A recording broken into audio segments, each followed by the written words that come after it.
After they climbed the clearly finite Infinity Mountain, the kids found themselves surrounded by a Japanese street thug and a possible pedophile.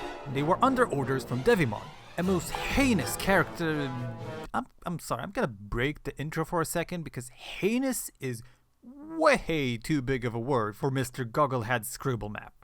Digimon misses the opportunity to stop the Digidestined prophecy by just helping the kids return home, makes a completely unnecessary elaborate plan to weaken the kids further only to not do anything with it and instead split the kids up throughout a bunch of islands.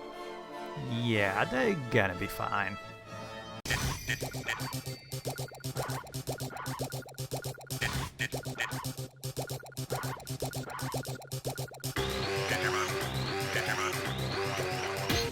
The Digivolution is up and running. Did you see? Did you hear? Did you know what's coming? A Digi-Destiny starts today. Let me hear you say Digimon, digital monsters, Digimon are the champions.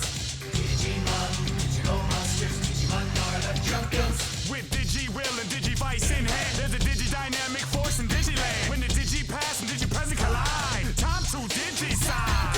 Digimon, digital monsters, Digimon are the champions. Jesus Christ, I wrote this script like 6 months ago. Man, I haven't been here a long time. So long story short, I died, I turned into a Digi-Egg, it took me like 6 months to digivolve into Nightwize again. It's over, okay? On with the show. Thanks to that creep Devimon, File Island broke up and all us kids got separated. Now he's up there in his castle on Infinity Mountain, and I hate to think what horrible things he's planning next. I don't recall you ever seeing that castle. In fact, you are on top of the mountain, and there was no such castle there. Now that they're on their own, those little intruders will meet their doom. You could have already killed them, but sure, take care of them one by one. Ty, it's cold, I'm hungry, and I wish we were on solid ground. Agumon is saying what Joshua Seth was probably saying when they were making him record like half of the lines for these last 2 episodes. Hey, look, I found my clothes. Except they're even too cool for me now. Well, it is nice of Devimon to drop each kid on an island with the correct clothes. I'm telling you, man, Article 175 of the Japanese Criminal Code is a real bitch. Hey, Agumon, that's smoking. Now can you hook up my pants? Hook my pants, no homo. Article 175, man. So on the icy rock they landed on are a bunch of mailboxes. Or what I like to call them, the obligatory start of the episode, oh look, something completely normal from the other world that's completely out of place in the digital one, and have absolutely no bearing on the plot whatsoever. Well, I guess it could be worse. There could be evil Digimon attacking us. It's too quiet here. And at least it's not raining. Wow, not even a second of hesitation. Frigimon is a food-friendly snowman. But don't worry, Ty. He's a good Digimon. A good Digimon that's going to be totally nice and not attack us, of course, yeah. Do I hear 7? At least apparently the mailboxes actually have a bearing on the plot. They're there to show what Frigimon's attack does in a safe, family-friendly manner. Tai does what any brave leader of the Digidestined does. He runs away. Come back here and fight Frigimon! So, actually, the sensible move. Huh. He then does yet another sensible move by using his only actual real-life skill. He really likes to bury himself in his work. Other than bad puns. Now I'll show you why I'm my soccer team's best striker. And kicks Agumon onto Frigimon's back to save the day.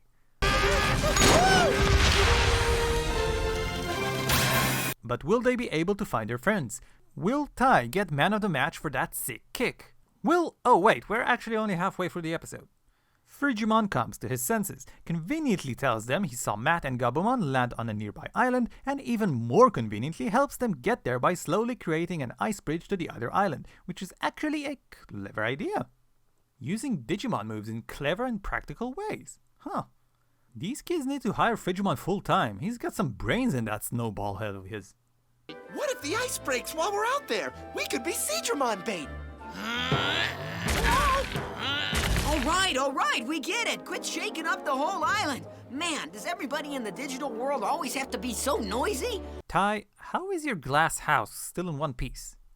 Meanwhile, on the other island, Matt is having a panic attack over his little brother, like his parents are right behind him, threatening to flay him alive if anything happens to him. Matt!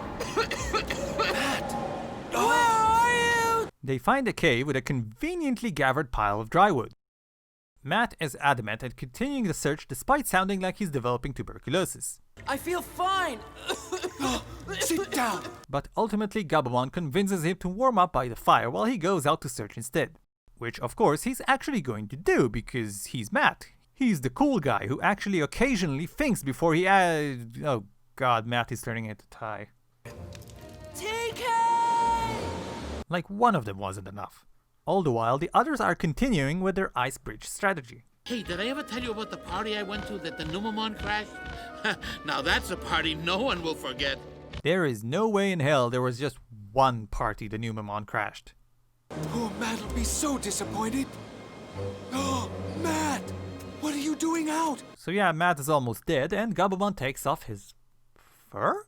That's it. Why not? No one's here to see me. He can do that? Here you go, my friend. How is it not tearing away or flying off during battle? You'll feel better in no time. Good thing we're alone here. No, I've already done the at least it's not raining joke. I'm not doing it twice. It takes the others until morning to finally get to the island, but hey, it worked. Also, I'm really trying to figure out what Frigimon's accent is. Is that New York? This one Numamon kept following my sister, but I handled it. Why is Frigimon from New York? A little Sub-Zero ice punch show and tell. At any rate, their search can commence, and I do love how Agumon's voice actor cannot shout when doing that voice. Oh, Gabumon! Matt! I'm here! Matt! Gabumon! Matt! But I do wonder what trials they'll have to go through to actually find Matt and Gabumon. Oh, they just find them instantly. Okay. I thought we'd never find you guys! Matt and Tai are apparently best buds now. Okay. Which is more than I can say for Joshua Seth and his voice director for the last 2 episodes. It sure is lucky that we met up with Frigimon. I mean, it's not as bad this time as last episode, but seriously, what happened? Let's take 5, you guys, and then we'll keep on going. Frigimon has an idea, and Tai is being a douche as usual. A cold, huh? I have an idea. How'd you get sick? You're the one with the fur around here. Huh? Stop making fun of him! The two have a bit of a disagreement about what to do next. Tai wants to figure out if the island is going towards that place Devimon talked about. Real deal. What, I gotta spell it out for you? We gotta know if this island's moving toward that place Devimon talked about. You know, that continent across the sea that the original Devimon mentioned that the dub Devimon did not?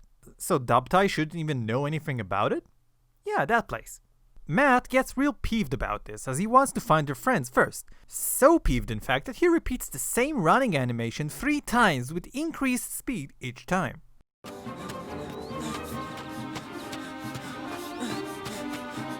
Tai stops him and tries to talk some sense into him in the only way he knows how. Why do you have to get so bent out of shape? I know how you feel, Matt. Very poorly. You haven't got a clue how I feel, Tai. You're acting like such a jerk. Matt, you know I'm usually on your side. Tai is a douche. He deserves at least one such punch every episode. But you're the one who's being a douche here this time. But I will give him credit. He does eventually admit why he's being such a basket case. It's TK. He's out there on some strange island and he's all alone. The second his brother is out of sight, boom, straight off the rails. They just nearly fall off a cliff when a big furball of a Yeti arrives to make sure that they actually do. Mojimon is a peaceful mountain Digimon that doesn't like fighting. Do I hear 8? You'd better tell him that. He doesn't look very peaceful right now. Of course, there's way too many conveniences this episode for them not to land on Frigimon and survive. He even has an antivirus herb for Gabumon. Gabumon's cold counts as a virus, right? It actually kinda fits because he's a data-type Digimon. Yeti Guy is still here, but proves to be the heavyweight champion of the Ice Island. Sub-Zero ice punch! Has Frigimon actually hit anything that wasn't stationary with his Ice Punch this episode? Frigimon's berries and yams do the trick though, allowing the others to digivolve and completely red its Mojimon's black gear to save the day. Also, apparently black gears make you bigger. Why wasn't that the case with the rest of them? Oh, I feel like I was just run over by a Monochromon! Wow, they're really trying hard to remind you that that scene at the start of episode 3 was not completely pointless, huh? So yeah, under the surface, it seems there's a shit ton of black gears, which Garurumon trashes, which conveniently reverses the direction of the island's movement back to the totally finite Infinite Mountain. It does not, however, reverse whatever is happening to Josh in the last 2 episodes. If that's true, then this is no time for us to be fighting. And now I know my little brother will be alright, because he has Patamon to take care of him when I can't be there. And I think as long as we can all trust each other, together it's a sure bet that we'll be able to fight and beat Devimon. Thoughts and conclusions. Okay, so this whole thing felt like 2 separate episodes mashed together, which it kinda was. There were some cool moments, like Frigimon using his attack in a practical manner and Gabumon giving us confirmation that his fur is in fact not physically connected to his body. And also Matt punching Tai in the face, which was satisfying as fuck.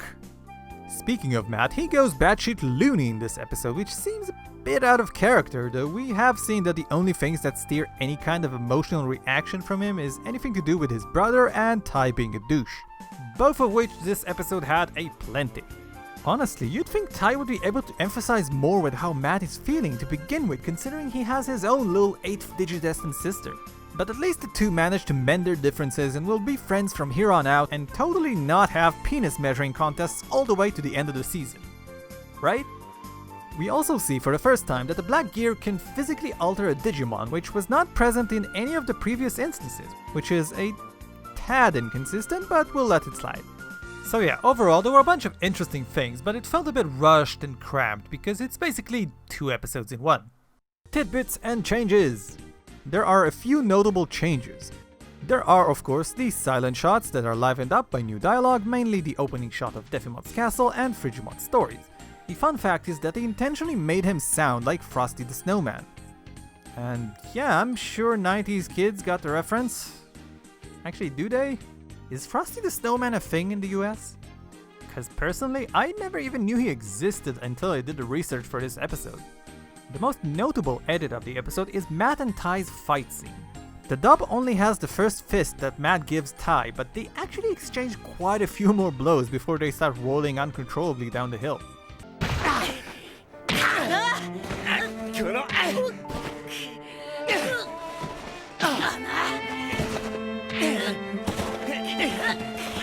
Now really, you showed one punch, man. Why censor the rest of them? 10-year-olds fight all the time. Granted, usually with a lot more flailing and a lot less punches to the face from my experience, but yeah, they censored that shit. Also, somehow in the original, that loop of Matt running 3 times at increasing speeds is somehow even worse in the original, because somebody thought, yeah, we need a sound effect here.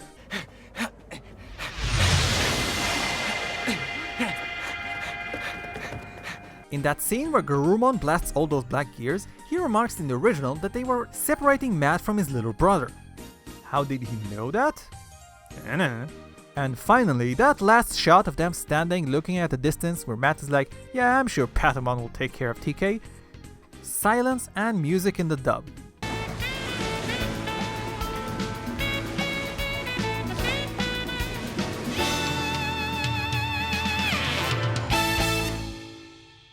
I really don't know if it's all an attempt to save money on recorded lines or just weird writing, but the dub generally does a good job by filling those in, even if it sometimes makes no sense. In terms of names, Frigimon's original Japanese name is Yukidarumon, which is a pun on the Japanese name for a snowman, Yukidaruma. The dub, for the first time ever, shows some hindsight and did not translate it to Snowmon, because as you may recall in Joe's episode, the Digimon were asking, what's a Snowmon? How they remembered that, but not remembered that the dubbed Devimon did not say anything about continents across the sea, your guess is as good as mine. Mojamon's name comes from, pause for dramatic effect, the onomatopoeia for Shaggy, or Moja Moja. Well, that's episode 9. We had 1 episode of plot and now it's back to kid-centric episodes. Will the kids be able to get back together again? Will we learn more about Frigimon's vibrant social life? Will next episode be that Mimi episode we've all been waiting for since the last Mimi episode? Find out next time on Nightwize's digital journey. The Digivolution is up and running. Did you see? Did you hear? Did you know what's coming? A Digi-Destiny starts today. Let me hear you say. Digimon, Digimon, Or what I like to call them, the obligatory start of the episode look, something completely normal from the other world that's completely out of place in the digital one, and have absolutely no bearing on the plot whatsoever.